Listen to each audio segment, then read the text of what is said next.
Alors que je me posais beaucoup de questions sur ma vie et sur ma jeunesse, Dieu me donne « Toute chose n'est pas restée muette ». Je ne connais pas la situation que tu traverses, mais sache que Dieu peut tout. Salut, je me nomme Shekina, je suis la cadette de ma famille. Avant de continuer mon histoire, aimez et abonnez-vous. J'habite dans une grande ville avec 3 sœurs et mes 2 frères, ainsi que nos parents. Le problème est le suivant. J'avais seulement 15 ans lorsque j'ai commencé à faire toutes sortes de bêtises, comme les révoltes répétées. Mes parents se disaient que c'était sûrement la puberté, c'était vrai. Seulement, notre ville était bondée de personnes ayant une mauvaise mentalité, la plupart en tout cas. Dès le jeune âge, plusieurs filles avaient déjà des relations sexuelles avec des garçons et buvaient en plus de l'alcool. C'était un vrai chaos, mais pour moi, à ce moment-là, tout était normal. Et les réprimandes incessantes de mes parents ne faisaient que me rendre plus rebelle. Peu importe le coup de fouet, les punitions, tout cela ne changeait rien à mon comportement. Mes parents étaient choqués par mon attitude, si bien que ma mère pleurait souvent. Mais bon, un jour alors que je me préparais à sortir, mon frère aîné m'a demandé « Shekina, où vas-tu à cette heure ? Je vais à l'anniversaire de mon ami, je vais rentrer demain matin. » « Pardon ? À qui t'adresses-tu de cette manière ? » Il me saisit d'un coup et me donna une copieuse bastonnade, mais j'avais toujours un si mauvais comportement. Parfois, je voulais arrêter de sortir, mais je n'y arrivais pas. En fin d'année scolaire, mon père m'appela et me demanda mon bulletin. « Viens ma fille, où est ton bulletin de fin d'année ?»« Papa, c'est que je ne l'ai pas pris. »« Et pourquoi ?»« Je vais aller le prendre lundi prochain. » J'avais fait un scénario tellement de fois qu'il avait fini par s'y habituer. Les années passaient, j'avançais en âge, mais j'étais toujours dans la même classe. Alors mes parents prirent la résolution de m'envoyer chez mon oncle qui était chrétien et vivait dans une ville plutôt calme, contrairement à la nôtre, pour que je puisse changer de mentalité. Cette idée de changer de ville ne m'enchantait guère, car ici j'avais mes amis et tout ce que je voulais. J'ai tenu tête à mes parents pendant longtemps, mais sans succès. Je me suis rendu compte que malgré ma désobéissance, j'avais quand même un peu de respect pour eux. J'ai donc finalement déménagé. J'étais en classe de 3e et j'avais déjà 18 ans.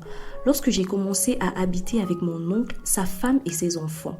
Au début, tout me choquait, le climat, l'atmosphère de la ville et le fait que les gens avaient une mentalité différente à celle des personnes avec qui j'avais grandi. On peut dire qu'ils étaient renfermés. Il n'y avait pas vraiment de boîte de nuit. Chacun restait chez soi. Le quartier était calme, sauf dans certains endroits où j'avais découvert des personnes qui avaient le même comportement que moi. En peu de temps, j'étais devenue l'une d'elles.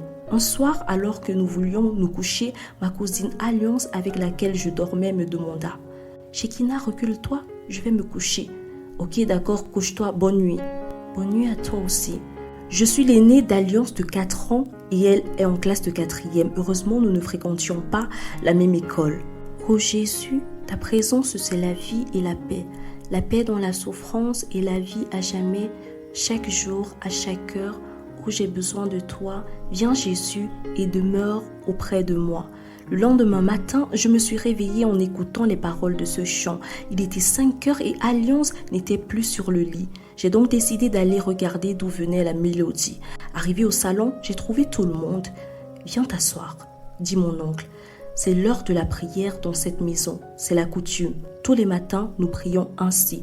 Dorénavant, tu te réveilleras à cette heure comme tout le monde et nous prierons ensemble. »« Ok papa, c'est compris. Bonne journée à tous. » Merci papa.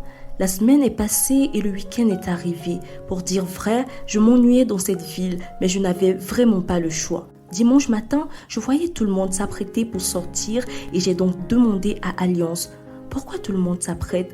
Allez-vous quelque part ?»« Oui, nous allons à l'église. Tu peux venir avec nous si tu veux. Ça va t'éviter beaucoup d'ennuis et en plus, tu vas pouvoir découvrir plein de choses sur la vie, sur Dieu et sur son amour. » Je vais rester à la maison. Je vais profiter pour aller un peu me balader. Elle ne connaît rien à la vie. Elle dérange, me suis-je dit intérieurement. C'était le moment de redevenir celle que j'étais. J'avais déjà trouvé un nouveau groupe d'amis qui étaient comme moi et la peur de mon oncle avait disparu. Maintenant, je pouvais faire ce que je voulais. Pas parce que je voulais le déranger, mais parce que j'aimais sortir. C'était ma nature. J'avais commencé à sortir tous les jours après l'école et je rentrais très tard dans la nuit, généralement 22h et 23h. Malgré les réprimandes, conseils et prières de mon oncle à mon endroit, rien ne changeait. J'étais toujours aussi rebelle. Une nuit, je suis rentrée complètement bourrée et c'est mon oncle qui était venu ouvrir la porte cette fois. « D'où sors-tu » m'a-t-il demandé. Et pris de colère, il a levé la main sur moi. Mais je résistais en lui disant « Si tu me touches encore, je n'hésiterai pas à te tuer avec ceci. » J'avais une bouteille d'alcool que j'avais brisée lorsqu'il a commencé à me frapper. Il prit peur et s'en alla dans sa chambre en silence. C'était la dernière fois qu'il avait voulu me mettre sur le droit chemin.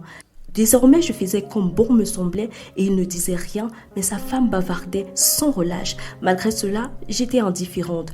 Plus le temps passait, plus je marchais avec des personnes terribles. Je faisais déjà partie d'un gang terrible. Nous étions des voleuses dans des boîtes de nuit et après avoir volé des personnes, nous ramenions tout dans une chambre et nous nous partagions cela. J'avais commencé à faire plusieurs jours dehors. Je vivais maintenant avec ce gang constitué de filles et de garçons. Pourtant, je ne manquais de rien à la maison. J'avais juste envie d'être dehors et faire des folies. Le principe était simple. Nous, les filles, allions dans des boîtes de nuit et dansions avec des garçons et pendant qu'on le faisait, on soutirait de l'argent, des téléphones, bref, tout ce qui pouvait aider et les garçons devaient aller dans les quartiers la nuit pour agresser des passants. Un soir, dans une boîte de nuit, alors que je m'apprêtais à poser mon forfait, j'ai été attrapée par un de mes gars. Laisse-la voleuse. Elle a voulu me voler mon portefeuille. Avant que les gens ne comprennent ce qui se passait, je me suis enfuie en direction d'une autre boîte. J'avais déjà fait 3 jours dehors. Après cette nuit, j'avais décidé de rentrer non pas parce que je voulais, mais parce que je devais bientôt composer l'examen de fin d'année. De retour à la maison, tout le monde me regardait avec dégoût.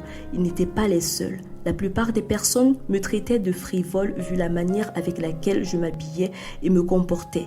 Même mes cousines avaient honte de marcher avec moi de peur d'être confondues. Le jour de l'examen, ma tante m'a réveillée de bonne heure pour que j'aille composer. « Réveille-toi, Shekina, prépare-toi et va composer », a dit ma tante. « Ok, ma, j'ai compris. » Ai-je répondu. Je me suis immédiatement levée, j'ai pris mon bain et me suis rendue dans mon centre d'examen. Les jours passèrent, mais mon attitude empirait de plus en plus. Alors que nous nous préparions pour une nouvelle attaque, tout à coup, nous entendions « Police, couchez-vous au sol » et les mains en évidence. Les policiers nous ont escortés jusque dans une prison. Ce n'était pas la première fois qu'on se retrouvait en prison, donc il n'y avait pas vraiment de problème. Mais un des policiers a pris la parole. On va vous séparer puisque ce n'est pas la première fois qu'on vous arrête pour vol et agression. Cette fois, vous allez faire 1 an minimum ici. Nous sommes passés au tribunal et nous avons été jugés coupables et écopant de 5 ans d'emprisonnement ferme. Après que la nouvelle soit parvenue à mes parents, ils avaient décidé de me renier. J'avais mal, mais je le méritais. 2 jours plus tard, mes amis furent libérés et moi j'étais restée là, par défaut de relation. En fait, c'était de faux amis. Je commençais à prendre conscience de mes erreurs. « Shekina, c'est ta nourriture du jour », a dit ma tante. Eux avaient continué à prendre soin de moi, mais la liberté me manquait. Je gémissais dans cet endroit sale, empestant le crime et je pouvais mourir à tout moment. Et pour me sentir mieux, j'avais commencé à faire partie d'un groupe religieux de la prison. Au moins, je me sentais mieux avec des prières et les lectures bibliques. Quelques mois plus tard, les résultats des examens étaient sortis et comme je m'attendais, j'avais échoué. Je n'arrivais pas à supporter cet environnement. Je maigrissais.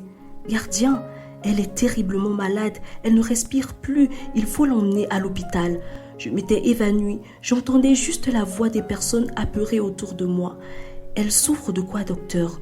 Nous avons rencontré la présence de produits assez toxiques dans son organisme. Elle a consommé trop d'alcool pendant longtemps et maintenant c'est en train de la tuer à petit feu, surtout qu'elle ne mange pas correctement. J'ai fait plusieurs mois à l'hôpital et seul mon oncle et sa tante venaient me rendre visite.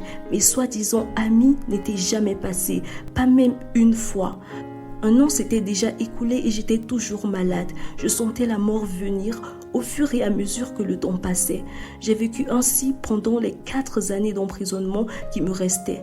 Après quoi, mon oncle m'a ramené à la maison. Je demandais tous les jours à Dieu de me laisser mourir. C'était de trop. Tu as 24 ans.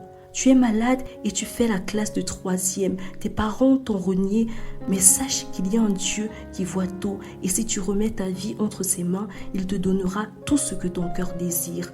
Le livre de Job nous montre comment Job était riche et par la suite, il a perdu tout ce qui lui était cher. Mais parce qu'il a eu confiance en Dieu, il a retrouvé le bonheur qu'il avait perdu aux multiples. Alliance, s'il te plaît, lis-moi le livre de Job. D'accord.